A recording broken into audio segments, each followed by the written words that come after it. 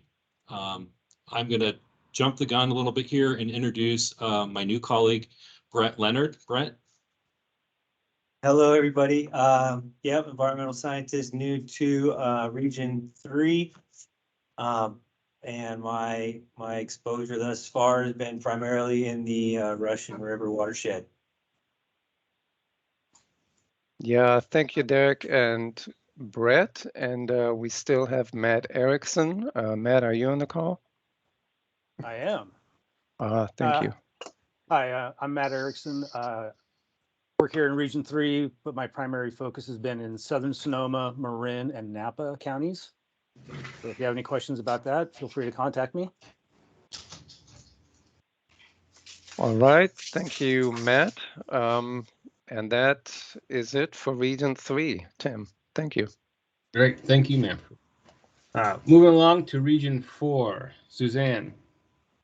You take the roll. Yep. Hi, I'm Suzanne DeLeon. I am the Region 4 FRGP lead and also the Watershed Restoration Grants Regional Coordinator.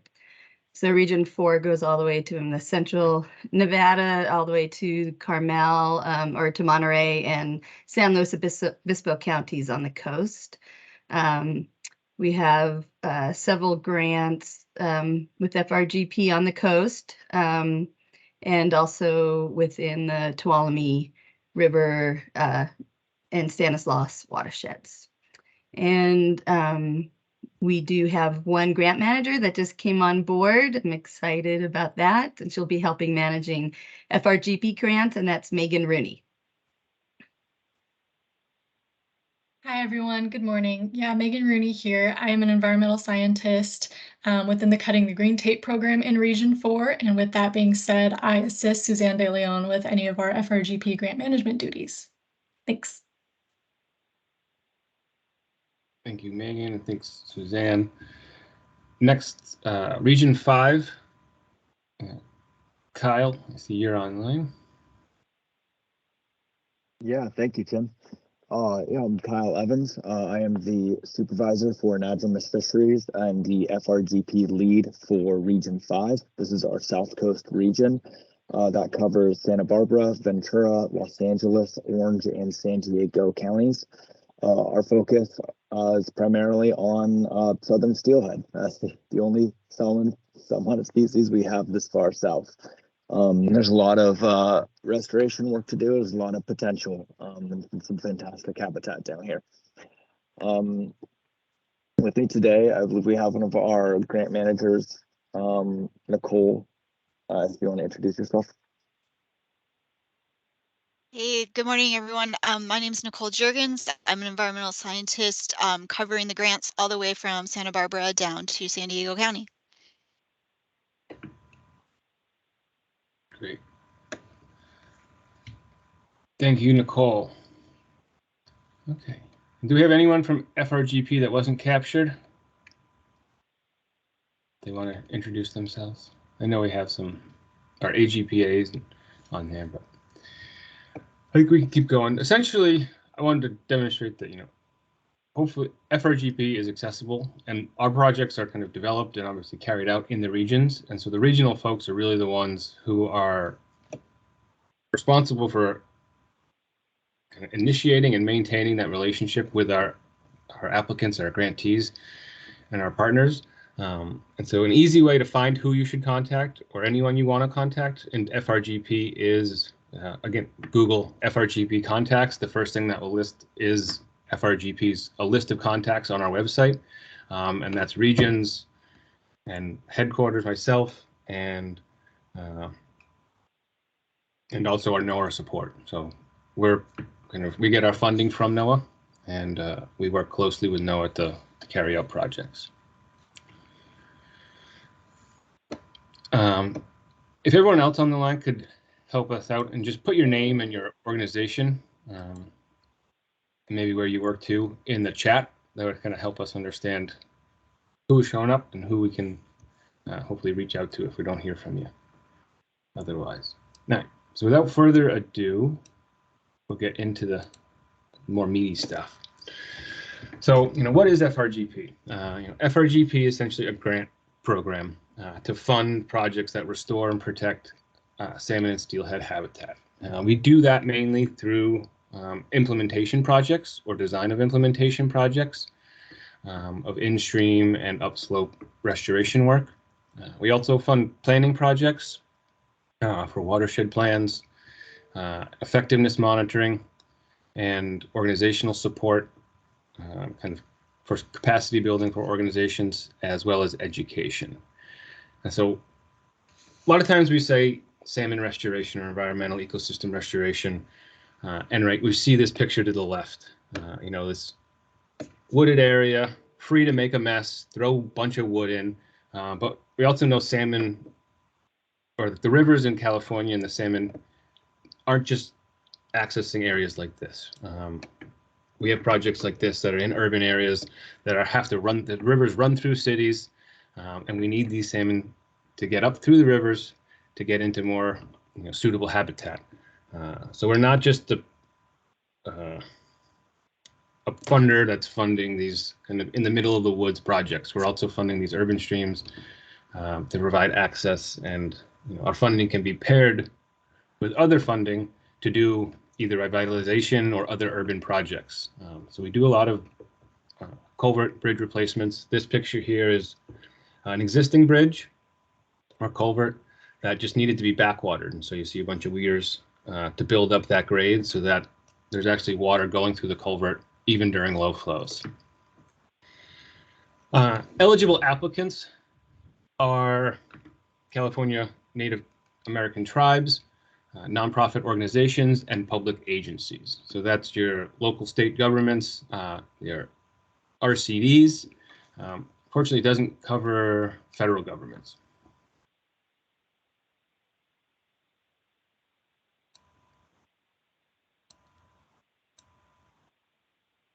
Okay.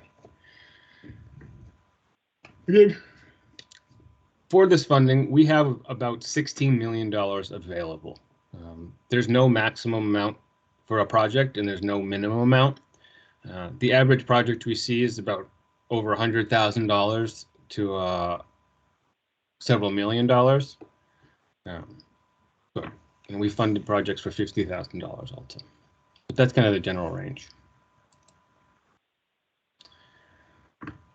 Part of being eligible is actually where we do this work.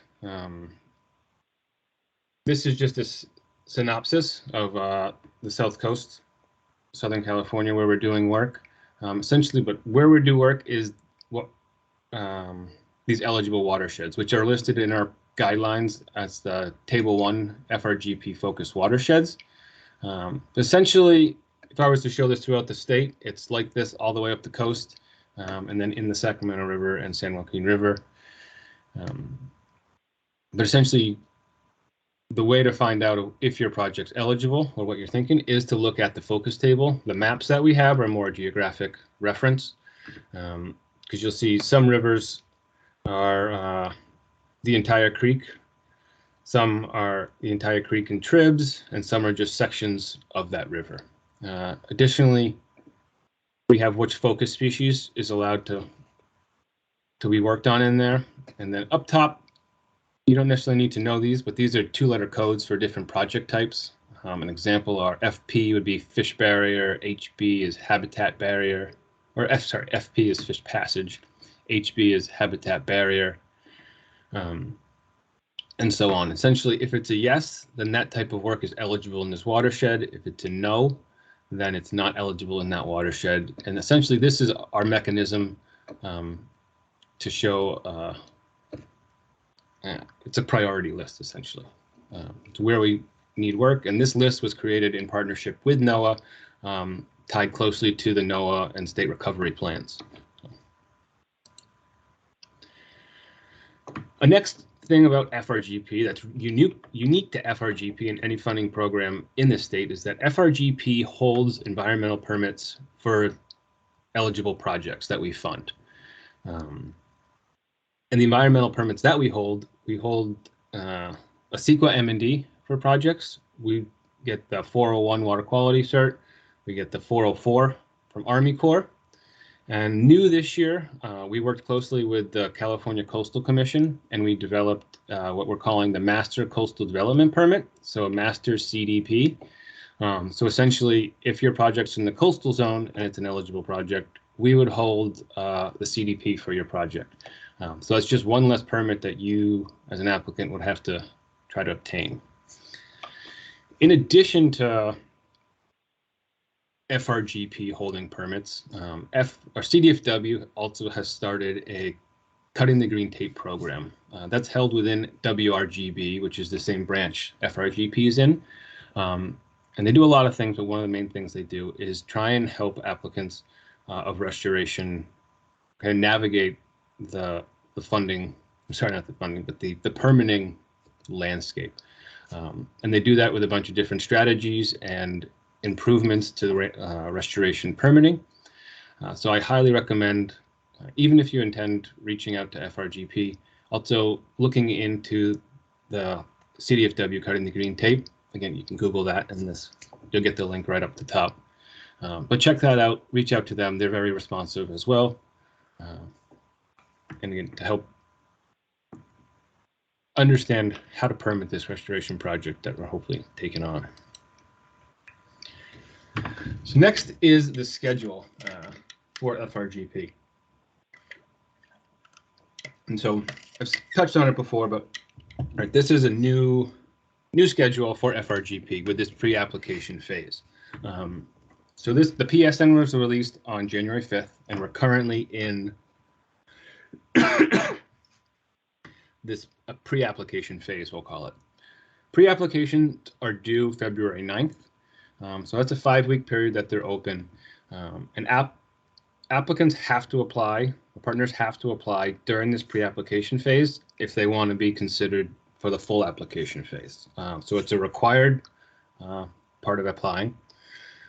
We'll then have a 4-week, about 4.5 week review of these pre-applications. Then people will be invited to the full application, which is another 5 weeks. And then after that, we do a technical review. If you're new to FRGP, the way that FRGP does a technical review is for most sites, unless we're familiar with it or a project's applied before for design and we've been to the site, the reviewers actually go to the site and meet the applicants on site, and we walk the site to get a full understanding of what the project is and what the goals and intent of the project is during our review. So be prepared for that. And then there's a big gap between when we actually complete reviews, kind of at the end of June, and when we make our awards. And again, that's because we do the permitting. And so we have to do our CEQA process through that to make sure that projects are eligible before we award them.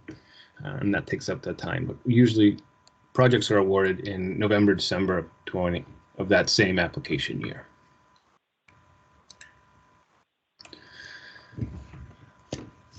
If you spend some time looking at FRGP, we have a PSN, which is it's a 20-page document of just kind of the basic outline of what the solicitation is. But really the meat of the rules of the solicitation are in the guidelines. And the guidelines, it's a single document. It is a large document. It's about 300 pages long. But it used to be several separate documents with appendices, and we put it into one, so hopefully it makes it easier to navigate and to do word searches. But essentially, the first part is just an introduction to FRGP. The second part is kind of what I went over about eligibility and kind of rules in the focus table. And that's the second and third part. And then the fourth and fifth part are really the meat of the part. That's where you absolutely need to pay attention to as you're applying. That's where those nitty-gritty rules are in. We explain what's required for each application. If anywhere in the guidelines you see something that says see definitions, I'd really encourage everyone to see the definitions, because we have our own definitions of what we call maybe a concept map or a final design or basis of design or even photographs. So get familiar with that. We have several appendices, but I only called out the appendices B, Appendix B. That's our score sheets. We have all our score sheets in our solicitation, so you can see how we're scoring and how we're evaluating your project to make sure that you're providing us with the information that we need to evaluate the project.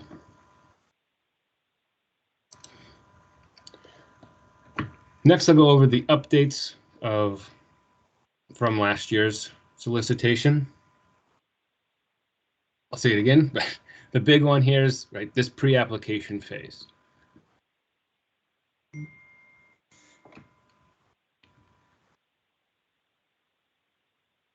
The next one we got is these score sheet changes.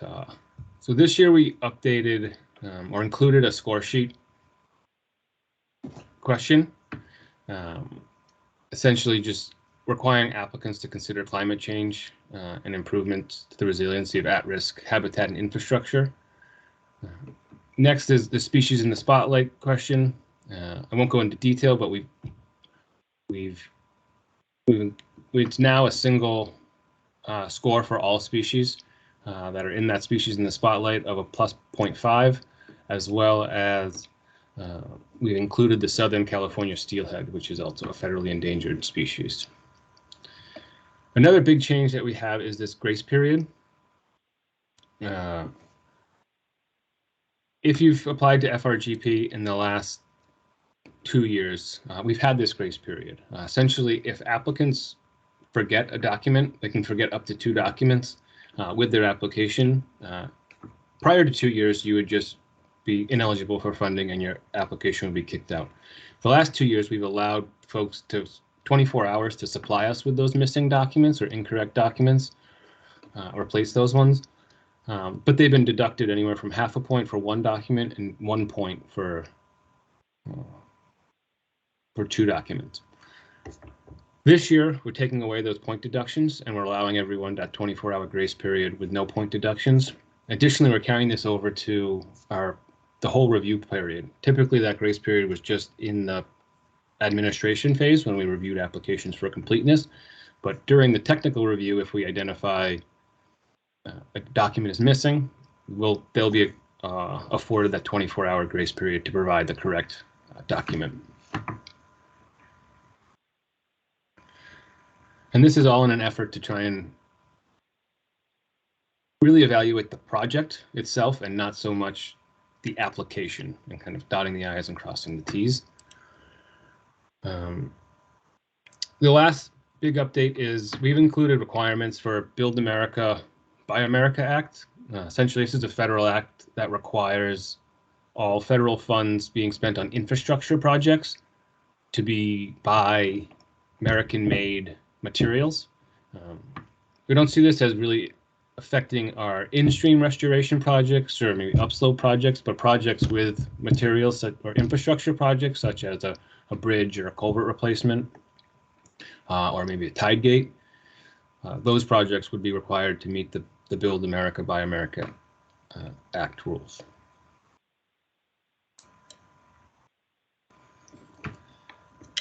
Next is how to apply. Excuse me. So this is a brief overview of how we apply. So FRGP takes in all of our applications through this online application portal we call Web Grants. There's links in the guidelines and on our website, as well as the link is watershedgrants.wildlife.ca.gov. Since if you've applied to FRGP before or any other WRGB grant program, you have a login. Typically, your login is your first initial, last name, plus the letter 1. So you can try that if you're not sure and just use reset password. If you don't have a password or you've never logged in, you can use the link to register here. Registering, you fill out your basic personal and organizational information, And then that gets reviewed by a human. A real person is having to approve that and review that, and make sure that you haven't already applied for duplicate, accounts. And so that takes some time. So I really recommend, if you're interested in applying, do it as soon as possible, or register as soon as possible. Also, once you register, you're allowed to start your application. You can start and stop your application as many times as you want. So at least you can get familiar with the web grant service and how to use it. It's kind of quirky in how you edit and save and move through the application. Once you understand it, it's simple, but it's like anything, you got to learn it first. So I recommend everyone getting in early to understand what it looks like and what the questions are. It's also a really good spot to see the questions and the format we have. We do have the resource of our application forms on our website and instructions on our website, but seeing the application in person is a really useful tool, I think. Next, all right, this is, it took us a half an hour to get here, but this is really the meat of what I want to talk about today, is this pre-application phase. And then we'll go through all the questions that are in the pre-application, so there's a clear understanding of what FRGP is expecting from our applicants. And so the pre-application phase is intended to be an engagement tool. That's why we designed it, that's why we came up with it, and that's how we designed it, for multiple reasons. We want to engage with new applicants a lot sooner. We want to also understand the barriers that they may face so that we can hopefully adjust in real time, but also long term provide the technical assistance or tools that new applicants will need to apply. But also we want to improve existing partners' projects.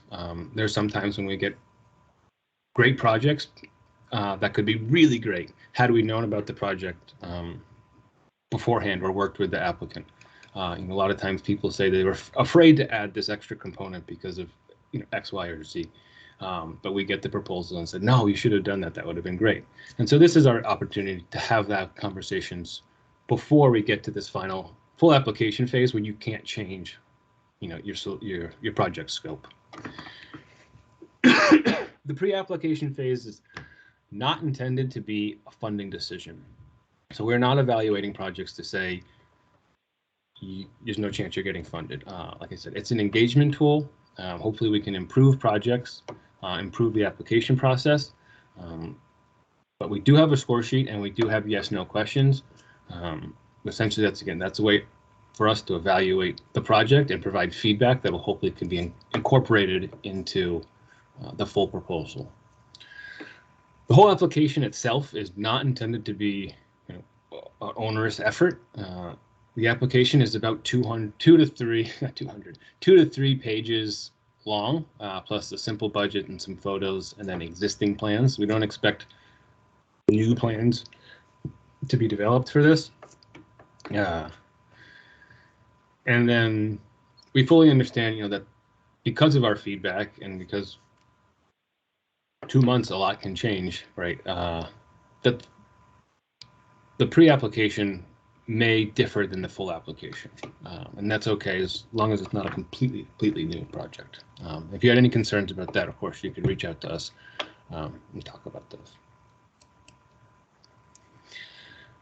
Okay, so now I was going to get into the questions.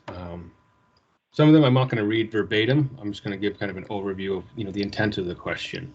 And so the background question, and one thing I want to point out too is at the end of each question we have the character limits, and that's just to show you, the size of the response that we're looking for. We expect these because it's a short project or short application. The response is to be succinct and just give us the information that we need. We don't need non-essential information also.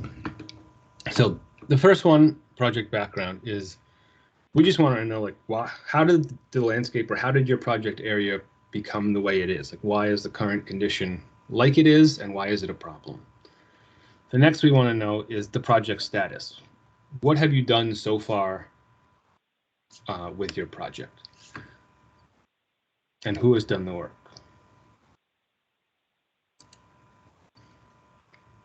Next, this is kind of a bigger question of the project, is we want to know, explain the project activities and why they will be successful at restoring the location and the focus species.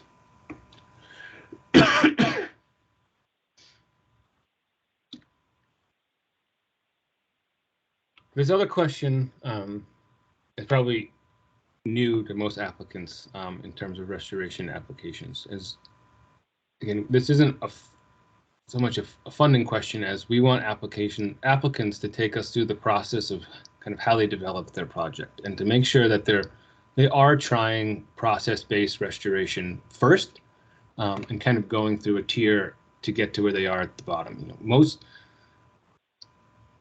or not most, I'll just say some projects are, you know, in the middle of the woods and they can meander and they can be messy and they can flood and it's not a problem. Actually, most probably can't do that, right? And so whether there's a bridge downstream and you can't just load a bunch of wood in a river without any consequences, or you're in that picture I showed up in Fortuna where you're in between houses and you can't meander the stream. You're in a straight channel. But you can go through the process of the process-based restoration. Is it possible? No. Okay. Is there nature-based solutions that you can do? If not, why not? And so kind of just take us through that process of how you got to the project that you got to, because really, you know, there's strong science that shows and supports that process-based restoration and nature-based solutions are, I won't go into the whole science, are just better projects in the short term and long term and more resilient to climate change and changing you know, ecosystems. So we want to fund those projects and we want projects to really try and hit those marks. Next is project outcomes, which is just another way to basically say deliverables. And this can be a list of just your deliverables and a timeline. And again, this is just to evaluate, again, what the project will be accomplishing and what the timeline for that is, so we can evaluate if it seems reasonable. Next is project priority, which is, you know, gives us light on how you chose the project, why you chose it. Are you addressing a limiting factor that's been identified in a watershed-specific plan? And who your partners are. Again, this is a short, just it can be listed partners for us to understand who's been involved in the project, how many people are vested, who's advising the project, things like that. The last question, I think got formatted wrong, is disqualifications. And this is just a general list of qualifications. And a reminder, again, I'll say this, you know, this isn't a scoring or a funding opportunity, a funding decision, right, process. So the qualifications aren't so much important to us in the sense that you need to hit these marks and we're evaluating on that. It's more, we want to understand you as an applicant. So your qualifications could be, I've never applied to FRGP. I've never, you know, received grant funding from the state before, but I have these other qualifications that make me qualified to do so. And that helps us understand who we're working with so that we can communicate, you know, what we need from you so that you can be successful this first time. Again, because I'm sure whatever project you have is equally as important as another project, and we want to be able to fund the best projects.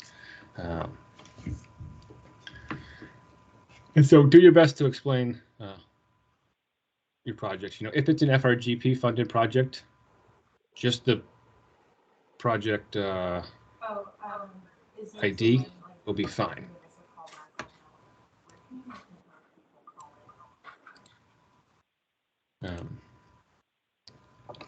So next are these documents that will come with, I shouldn't even say documents, but we're calling the map at this point.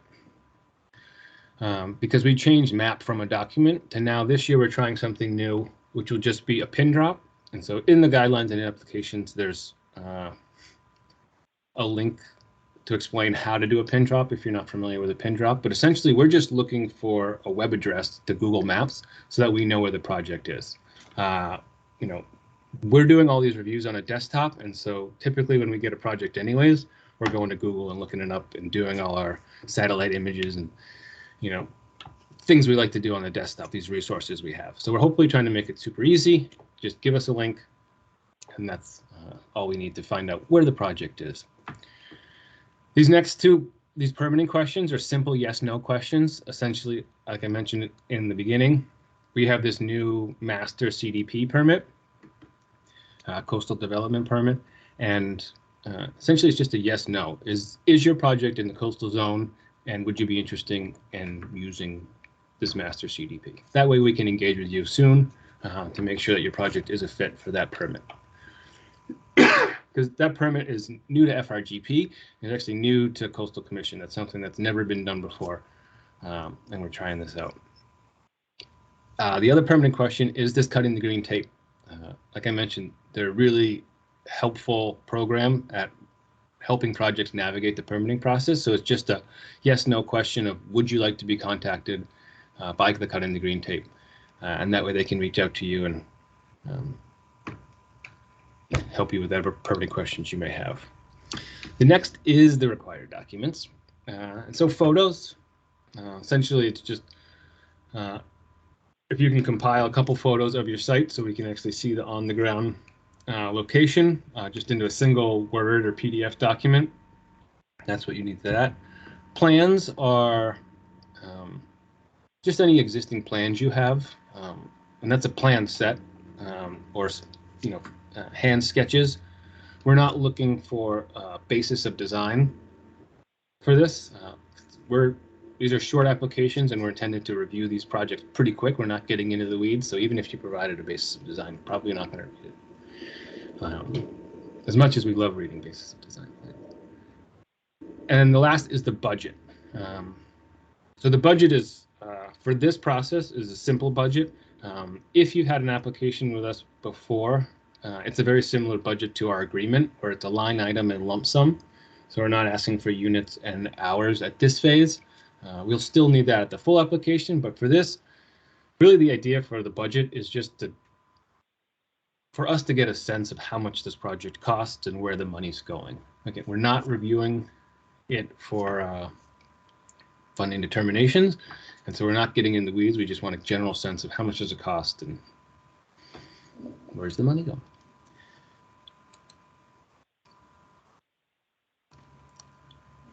And finally, this review phase, like I said, takes about a month. Starts as soon as the deadline closes. The next day we start reviews, and that goes for till March 14th. It'll be a small group of reviewers who carry this out. And we do that because we want to discuss the projects.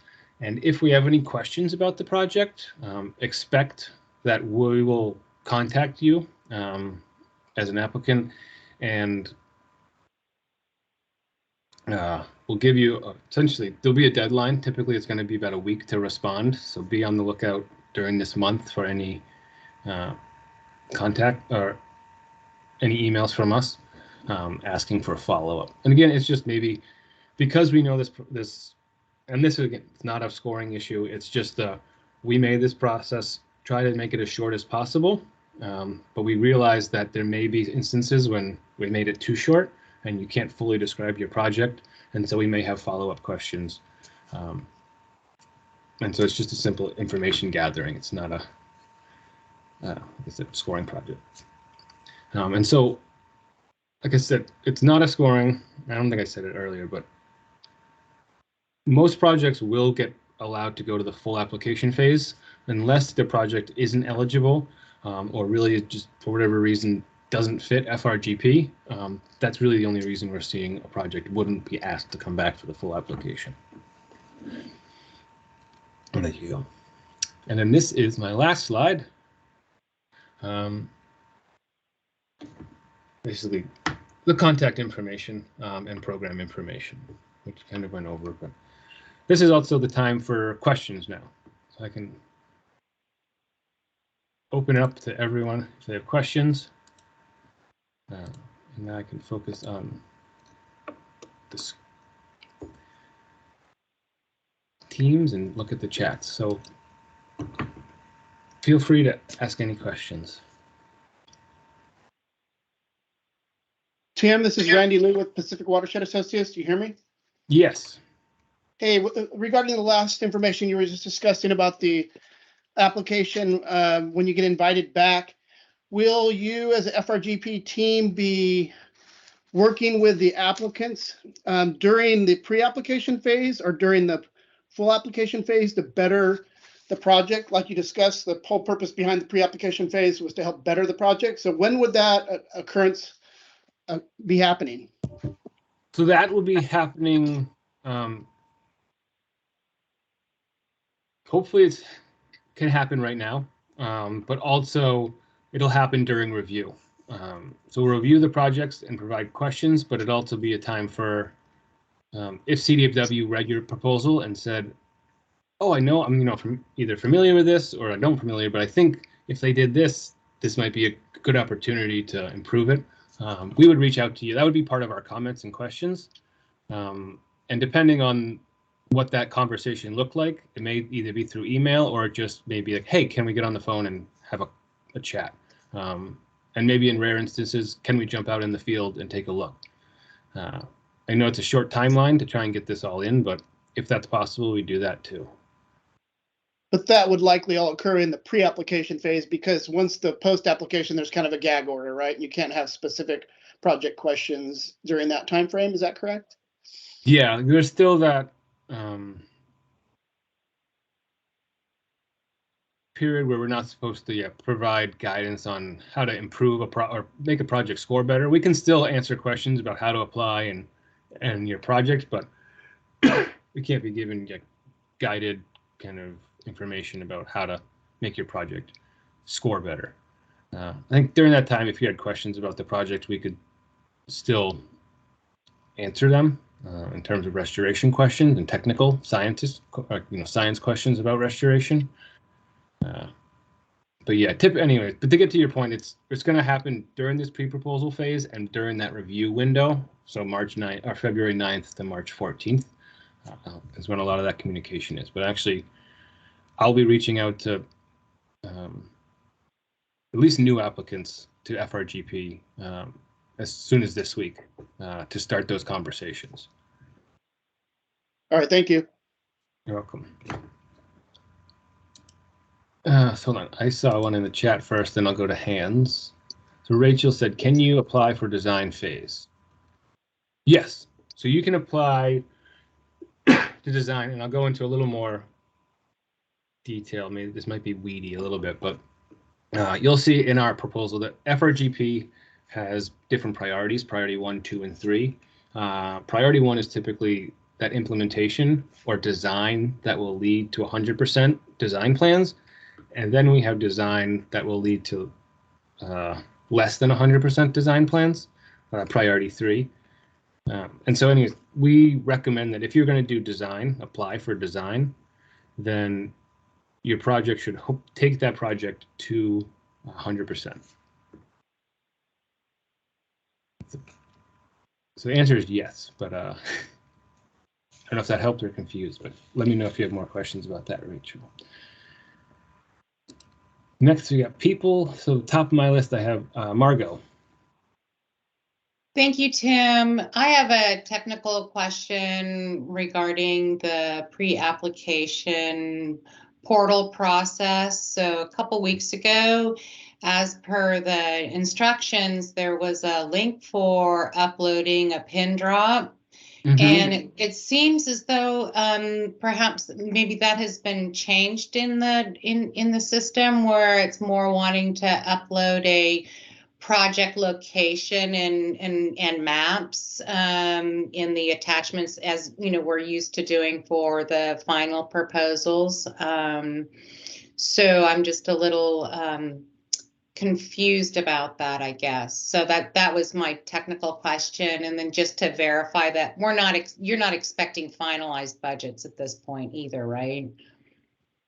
As final as you can get them. Hopefully And we know that, yeah, it's not, that's why we want a lump sum. So we don't expect you to know that your fish technician is going to work 100 hours at whatever rate. But we like, your personnel line item to be $20,000 or $40,000, whatever your personnel line item would be. And like I said, we know that that's going to shift, but we hope that you have at least a ballpark of what it'll be. I understand. Yeah, so definitely. I mean, we want to be pretty close to what we're going to be submitting in the final budget with the breakdown. So yeah. Okay, that's great. And then, I mean, if I'm a little, I mean, I like the pin drop idea for these, pre-application submissions, and I'm not seeing that, and so maybe I'm missing that. But in the portal, if you go down, I'm sharing if you can see my screen. yeah, you're sharing. I see that. Yeah, and I just logged out. So I mean, if you go to the home screen on that for there, now it's showing it. So is that in the concept tab? I see that. I don't know why that's not. Anyway, okay. Well, You just got to make sure you're doing the FRGP 2023 funding opportunity. And not, I am. Okay, the restoration, the WRGP kind of restoration project. Okay, but yeah, this is in with the project description information at the bottom. So if Okay. This is a test application from our applicant, but I'm logged in now as a administrator, so I can't edit this. I can just see what it would have been. So similar to like looking at one of your proposals. But when you hit edit, then there would be a text box that popped up here, and you could put in a link. And this is what I was mentioning. This is just a link to Google that basically asks the question, how do I do a pin drop? And gives you multiple options of how to do it. But That's perfect. Thank you so much. You're welcome. And then let me get back to, I'm just going to put your hand down, Margot, and then Rose, you have a question? Yeah, thank you, Tim. This is Rose Jonathan, the operations manager for the Mad River Alliance. I just wanted to clarify the permits provided by FRGP and whether or not we'll need to access them individually, or because I didn't really understand fully whether or not you'd be providing those permits if we were accepted, if our application were to be accepted, like the 401 permit through the Water Board and 404 through the Army Corps of Engineer. Yeah, so basically the way it works is, and we can, Rhiannon Mulligan, whose contacts is on our website, and contacts is our regulatory coordinator, basically the permitting specialist for FRGP. And so she can answer project specific questions, but if your project is eligible based on size, which is typically, I won't get into the thresholds, but anything under 1,000 feet would fit, but there's also some nuances to that. But we cover the M&D. You have to follow our best management practices that we outline in our guidelines, which are pretty standard restoration and construction practices, so it's not something super onerous. But as long as that project's eligible, then yeah, FRGP is the lead agency and holds the permit for CEQA. Or holds the M&D permit. And then for all those eligible projects, we actually apply annually to the Water Board, and we have a 401 permit. The way we do, we just batch all the projects into one giant project.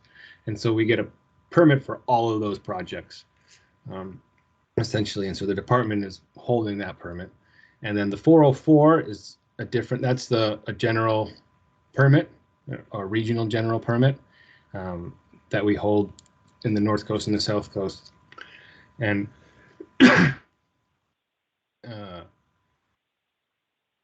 essentially, that's an existing permit that we hold, and we just notify the Army Corps about these new projects. And then same thing with the master permit. The master coastal development permit is similar to the 401 process, is where we work with that agency and apply annually, but we'll hold the permits. Essentially, CDFW holds the permits, but the applicant gets to do all the work. That makes sense. Well, that's great. That's a lot less work for the applicant for sure. Thank you, Tim. You're welcome.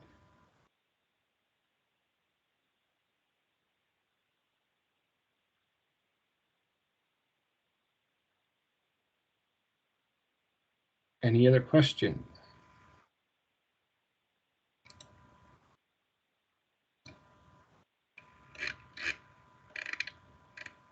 Done it now.